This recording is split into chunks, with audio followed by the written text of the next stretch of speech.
Grow 'em Big with Steve Bartylla. Brought to you by Huntworth and these other fine sponsors.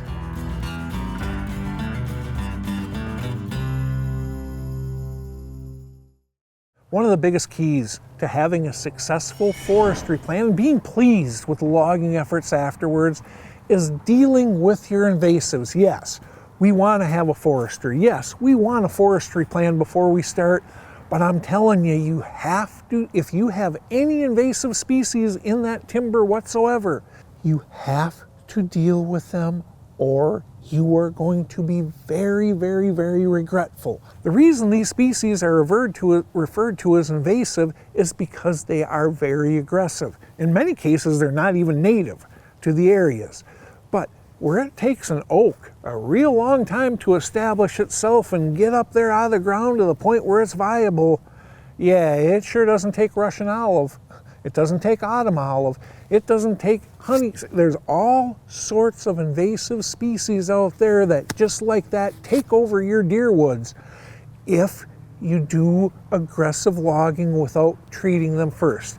All right, there's a whole bunch of invasive species out there, and there's a whole bunch of ways to deal with invasive species. I am going to do the best advice I can do right now, and that is talk to your foresters about the specific chemicals you're going to use for the very specific invasive species and what is the very best route to kill them.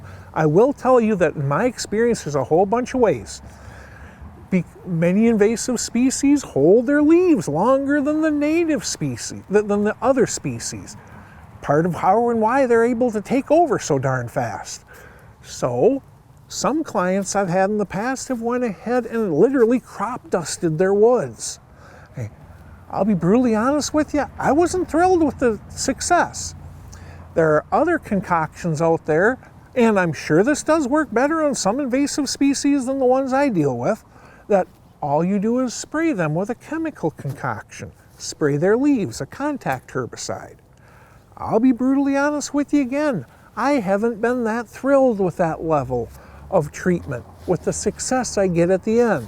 Then there's what's referred to as the hack and squirt method. You just go along and you hack on these trees, you hack a little water trough into them, and then you pour the chemicals right into that water trough. I'm going to be honest with you again, I have not been overly thrilled with the results from that in my situations with the invasives I'm dealing with. What I have found that works by far the best over and over and over is you cut those suckers down and you paint the stumps with herbicide. You do that, and man, that is nearly 100% effective. I don't get hardly any sprouts ever off of that type of stuff. That said, trust your local experts. They know. Seek out those that actually do this stuff, not talk about it, do it. They're going to give you the best advice for your area, for your species, and for the timings that you're trying to get rid of these. Just remember though, you can either deal with it right before logging, or, I know this isn't quite as common, but you do have a few months after logging that you can go ahead and deal with it as well. You just don't want to give it a year. You give it a year, that stuff can absolutely explode on you. And then even when you think that you have your invasives under control, if you want to keep them under control, you have to do annual checks. And do not be surprised one bit that every 3, 4, 5 years, your timber wouldn't benefit tremendously from running a fire through it if you feel qualified. Follow all the rules and stuff. Please don't mess around with fire if you don't know what you're doing. And you can always, there's all sorts of services out there that'll do that type of stuff for you. Or go ahead and go in and hack and squirt, cut them down and paint the stumps again.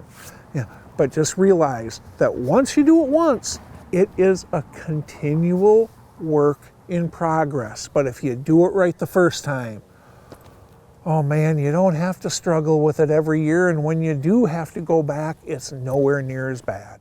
Final thoughts, brought to you by Huntworth. Invasives end up ruining more logging projects than virtually anything else, everything else combined. Okay, you either have to deal with them beforehand, or you have a window right after the logging operation where you can deal with them then as well. Just remember though, you're going to go ahead and have to revisit these timber stands once a year, once every other year at the worst. And don't be surprised if every 4 or 5 years you either have to run a fire through it or do some more cutting and painting. The nice thing is once you get on top of these, immature invasives tend to be a heck of a lot easier to kill than mature established stands.